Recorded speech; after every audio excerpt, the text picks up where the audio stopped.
viewers, welcome back to my channel and today's topic about cardiac marker और cardiac profile test. आज हम study करने वाले हैं हार्ट की प्रोफाइल टेस्ट। सबसे पहले हम स्टडी करेंगे कि कौन से ऐसे रिस्क फैक्टर में टेस्ट आते हैं। सबसे पहले होता है ग्रुप 1 और ग्रुप 2। ग्रुप 1 में होते हैं डायबिटीज पेशेंट, मतलब जिन पेशेंट को डायबिटीज है, ठीक है, जिस पेशेंट को डायबिटीज है वो आते हैं हार्ट अटैक और हार्ट फेलियर के रिस्क के अंदर। जिन पेशेंट की किडनी फंक्शन टेस्ट में प्रॉब्लम आती है, यूरिया में, यूरिक एसिड में, इलेक्ट्रोलाइट में, क्रिएटिन में, उन पेशेंट को भी ये चांसेस होते हैं कि बाद में चल के उनको हार्ट रिलेटेड प्रॉब्लम आ सकती है।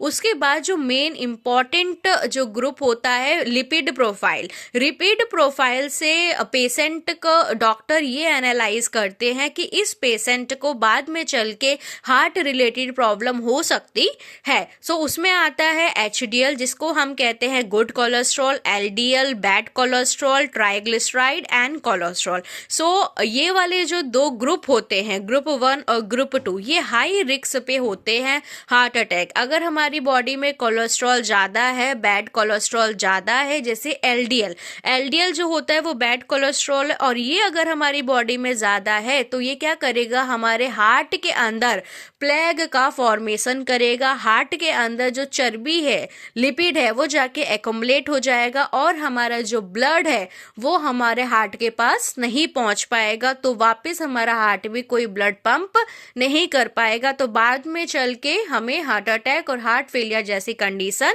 अराइज हो सकती है। अब हम स्टडी करेंगे कार्डिक मार्कर के बारे में। कार्डिक मार्कर को कार्डिक बायोमार्कर भी बोलते हैं। कार्डिक बायोमार्कर ऐसे सब्सटेंस होते हैं जो कि हमारे हार्ट में प्रेजेंट होते हैं, और जब भी हमारे हार्ट का कोई मसल डैमेज होता है या फिर हमें स्ट्रेस होता है, हमारे हार्ट के अंदर या तो इंजरी हुई है या फिर हार्ट के कोई मसल, टिश्यू, सेल डैमेज हुआ है या फिर उसको स्ट्रेस हुआ है, तो हमारा वो जो कार्डिक बायोमार्कर है वो हमारे ब्लड में रिलीज हो जाता है। एक्चुअली होता क्या है कि हमारे जो हार्ट है उसके अंदर कुछ ऐसे एंजाइम्स हैं, कुछ ऐसे प्रोटीन्स होते हैं, कुछ ऐसे हार्मोन्स प्रेजेंट होते हैं जो नॉर्मली हमारे हार्ट में प्रेजेंट होते हैं, लेकिन जो इनका वैल्यू आता है ब्लड के अंदर, जो नॉर्मल रेंज होता है वो नॉर्मल होता है। लेकिन जब भी हमें कुछ हार्ट अटैक या हार्ट फेलियर होता है तो ये हमारे जो वैल्यू है वो नॉर्मल रेंज से बढ़ जाती है, और जो भी एंजाइम्स है, हार्मोन्स है, उनका लेवल बढ़ जाता है और हमारे ब्लड में वो रिलीज हो जाता है। अब हम देखेंगे कि कौन से ऐसे आइडल कंडीशन होते हैं कार्डिक मार्कर के लिए। सबसे पहले कि जो हमारा कार्डिक मार्कर है वो सेंसिटिव होना चाहिए, मतलब जैसे ही कोई इंजरी या डैमेज हुआ तो वो रिलीज हो जाना चाहिए। उसके बाद स्पेसिफिक होना चाहिए। स्पेसिफिक मीन्स कार्डिक स्पेसिफिक होना चाहिए कि नहीं कि ब्रेन में भी है, स्केलेटन मसल्स में भी है, लीवर में भी है, तो इससे क्या होगा कि इंजरी हमको इजीली डिटेक्ट नहीं हो पाएगी। अगर ब्रेन में कुछ इंजरी है तो भी वो लेवल बढ़ जाएगा उसका, लिवर में कुछ इंजरी है तो भी बढ़ जाएगा, तो वो स्पेसिफिक नहीं होगा। इजी टू टेस्ट मतलब है कि वो इजीली परफॉर्म्ड हो जाए, ज्यादा उसमें टाइम ना लगे। एफोर्डेबल, अगर एक्सपेंसिव होगा तो उसको कौन अफोर्ड कर पाएगा, तो affordable, not so much expensive test होना चाहिए। कार्डिक स्पेसिफिक होना चाहिए और रैपिडली रिलीज होना चाहिए। जैसे ही MI हो या मायोकार्डियल इन्फ्रेक्शन हो वैसे ही उसको तुरंत रिलीज कर देना चाहिए, होना चाहिए। एब्सेंट और ट्रेस अमाउंट, अगर वो ब्लड में प्रेजेंट है तो या तो वो बिल्कुल भी एब्सेंट होना चाहिए, ब्लड में वो एंजाइम नहीं होना चाहिए, और अगर प्रेजेंट भी है तो बहुत ही माइनर अमाउंट में होना चाहिए। ठीक है। अब मायोकार्डियल इन्फ्रेक्शन आपने टर्म सुना होगा, तो मायोकार्डियल इन्फ्रेक्शन का मतलब होता है मेडिकली, MI मतलब होता है हार्ट अटैक। ओके। तो बेसिकली जो हम कार्डिक मार्कर की स्टडी करते हैं, सबसे पहले आता है मायोग्लोबिन, फिर आता है ट्रोम्पोनिन, CKMB, AST और SGOT, LDH और एंटी प्रो BN पी, ठीक है। मायोग्लोबिन को हम अर्ली डिटेक्टर बोलते हैं क्योंकि जैसे ही कोई भी प्रॉब्लम होती है हार्ट मसल्स के अंदर तो ये रिलीज हो जाता है। ट्रोम्पोनिन को हम लेट मार्कर बोलते हैं क्योंकि ये वापस अगर एक बार हार्ट अटैक आया है और इसका लेवल अगर इंक्रीज हुआ है तो इसको वापस आने में 10 से 12 दिन लगते हैं, तो ट्रोम्पोनिन को हम लेट मार्कर बोलते हैं। CKMB, AST और SGOT, AST जो होता है वो लिवर में भी हम चेक करते हैं क्योंकि ये लिवर में भी प्रेजेंट होता है। LDH मतलब लैक्टेट डिहाइड्रोजनेस, ये भी नॉट स्पेसिफिक है क्योंकि ये भी लिवर में ब्रेन में प्रेजेंट होता है। और last is anti pro BNP, ये बेसिकली यूज होता है कंजेक्टिव हार्ट अटैक मतलब हार्ट फेलियर, जब कोई एक्यूट हार्ट मतलब क्रॉनिक हार्ट फेलियर होता है तब हम एंटी प्रो BNP यूज करते हैं। और नॉर्मली हार्ट अटैक के लिए हम मायोग्लोबिन, ट्रोम्पोनिन, CKMB, AST और SGOT और LDH करते हैं। सो आज हम स्टडी करेंगे 3 कार्डिक मार्कर, मायोग्लोबिन, ट्रोम्पोनिन और CKMB, और नेक्स्ट वीडियो में हम स्टडी करेंगे AST, LDH और एंटीप्रो BNP और कुछ और इम्पोर्टेंट पॉइंट्स के बारे में भी स्टडी करेंगे। So let's start with myoglobin. Myoglobin एक प्रोटीन होता है जो हमारे हार्ट में प्रेजेंट होता है और साथ ही साथ में हमारे स्केलेटल मसल में भी प्रेजेंट होता है। और हमने क्या पढ़ा था कि जो आइडल होना चाहिए कि वो स्पेसिफिक होना चाहिए, हार्ट में या फिर स्केलेटल मसल्स ये दोनों में ही प्रेजेंट है, इसलिए स्पेसिफिक नहीं है। अगर हमारे हार्ट के मसल्स में कुछ प्रॉब्लम हो रही है तो भी ये इंक्रीज होता है, और अगर हमारे स्केलेटल मसल्स में कोई प्रॉब्लम होती है तो भी ये इंक्रीज हो जाता है। और जब हमारा हार्ट कॉन्ट्रैक्शन में होता है तब ये ऑक्सीजन को ट्रांसपोर्ट करने के लिए हेल्प करता है। इसकी क्वालिटीज क्या है कि ये रैपिडली राइज अप हो जाता है और ये सेंसिटिव भी है, लेकिन ये स्पेसिफिक नहीं है, इसलिए इसका यूज कम करते हैं क्योंकि ये दोनों ही कंडीशन में बढ़ जाता है।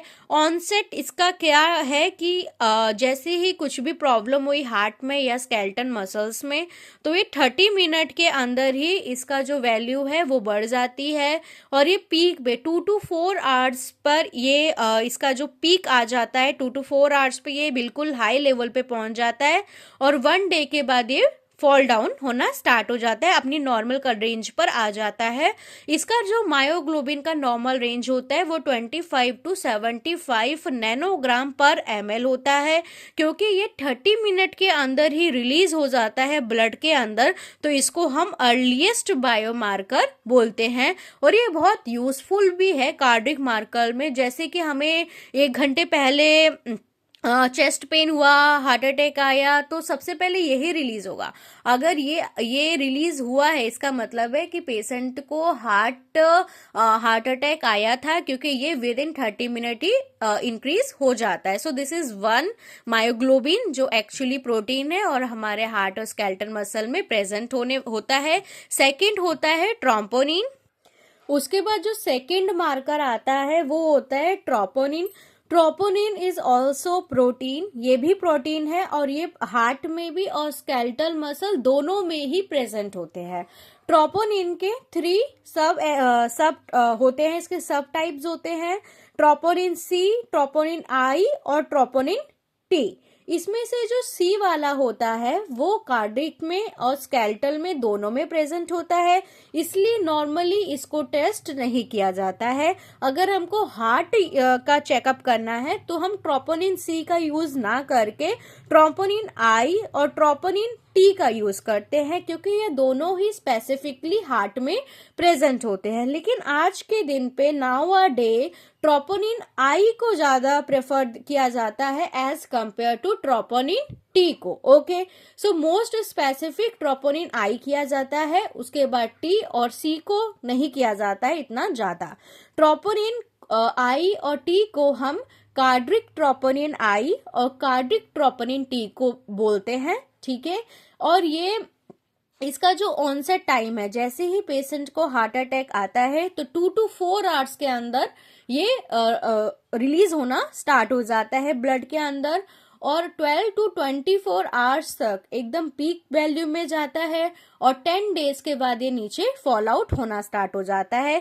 जो ट्रोपोनिन होता है वो बहुत ही स्पेसिफिक होता है क्योंकि ये सिर्फ ट्रोपोनिन आई और टी हार्ट में ही प्रेजेंट होते हैं, अर्ली राइज हो जाते हैं। हार्ट अटैक या हार्ट फेलियर के 2 to 4 आवर्स के बाद ये हमारे ब्लड में आना स्टार्ट हो जाता है और ये लेट बायोमार्कर है। लेट बायोमार्कर का मतलब होता है कि ये 10 डेज के बाद नॉर्मल होना स्टार्ट होगा। कि अगर कोई ऐसा बोलता है कि हमें 10 दिन पहले हार्ट में बहुत पेन हुआ था तो चेक कर सकते हैं कि हार्ट अटैक या हार्ट फेलियर हुआ, हार्ट अटैक आया था कि नहीं हुआ, हार्ट में कुछ इंजरी हुई, तो उसको चेक करने के लिए ट्रोपोनिन जो आई है या टी का ही यूज करते क्योंकि ये लेट बायोमार्कर है। तो अर्ली बायोमार्कर में मायोग्लोबिन आता है, लेट बायोमार्कर में ट्रोपोनिन आता है।